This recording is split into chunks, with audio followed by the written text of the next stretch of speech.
একটা দেশের পথ পরিবর্তন করতে। সুতরাং এই যুব সমাজকে বেশি ভূমিকা রাখতে হবে।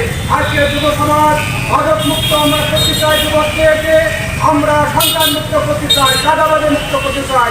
সেই ক্ষেত্রে যুবকের অধিক ভূমিকা পালন করতে হবে ইনশাআল্লাহ। আজ আমরা অঙ্গীকার করতে হয় এই সমাজ নামে আমাদের যদি আমরা নৈতিকতার মাননীয় হতে চাই, সমাজকে দুর্নীতি মুক্ত করতে চাই, তারা মুক্ত করতে চাই, মাদকাসক্ত মুক্ত করতে চাই, তাহলে যুব সমাজকে আপনার ভূমিকা পালন করতে হবে। সুতরাং আর যুব সমাজের ভাইরা বিভিন্ন এলাকায় ধন্যবাদ জানাই এবং এই সমাজকে সুন্দর করার জন্য একটি নৈতিকতা মানে উন্নত করার জন্য এই যুব সমাজকে আরও ভূমিকা পালন করতে হবে। সুতরাং ইসলামিক পক্ষে তারা যদি কাজ করে যুবক সমাজরা, তাহলে সমাজ অবশ্যই ভালো হবে। এই জন্য আমরা যুবক সমাজকে উদ্বুদ্ধ করতে চাই, তাদের নৈতিকতার মান উন্নত করে সমাজকে সুন্দর সমাজ উপহার দেওয়ার জন্য তাদেরকে ভূমিকা পালন করার আহ্বান জানিয়ে আমি আমার সংক্ষিপ্ত বক্তব্য করতে চাই।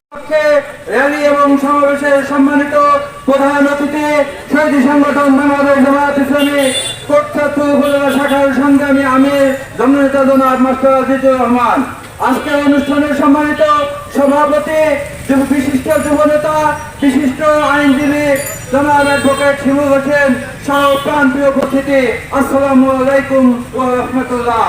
সম্মানিত উপস্থিতি, আজকে 12 আগস্ট আন্তর্জাতিক যুব দিবস। এই যুব দিবসের প্রতিপাদ্য বিষয় হল ভিন্ন প্রেক্ষাপট, অভিন্ন প্রত্যাশা। এই প্রত্যাশাকে সামনে রেখে আজকে বিশ্ব অনেক দূরে এগিয়ে যাচ্ছে, কিন্তু বাংলাদেশের যে জিনিসটা দেখা যাচ্ছে, আজকে ষড়যন্ত্রকারীদের কালো হাত বাংলাদেশের ভাগ্যাকাশে হয়ে বেড়াচ্ছে। আজকে মাদকের নেশায় এদেশের যুব সমাজ ভূত হয়ে গেছে।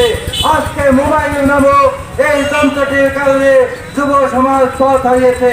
তাই আজকে আহ্বান করতে চাই এবং সরকারের প্রতি আহ্বান করতে চাই, একটি মাদক মুক্ত সমাজ, একটি মাদক মুক্ত দেশ উপহার দেওয়ার জন্য আপনি আপনার প্রশাসনকে সক্রিয় করুন এবং বাংলাদেশে যেন আর কোনো মাদকের সমাজে কোনো যুবক ধ্বংস না হয়ে যায়, এই আশাবাদ ব্যক্ত হচ্ছে।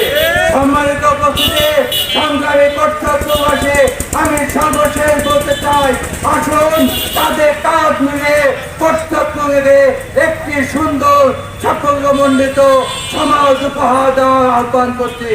সম্মানিত উপস্থিতি, আসুন আমরা কর্তব্যে একটি ব্যভিচার, সন্ত্রাস এবং মাদক মুক্ত আধুনিক উন্নত কর্তব্য শহর গড়ে তোলার লক্ষ্যে বাংলাদেশ জামায়াত ইসলামের পতাকা তলে একতাবদ্ধ হয়ে তাদের কাজ মিলে আগামী ভবিষ্যৎ বিনির্মাণ করি। সবাইকে ধন্যবাদ।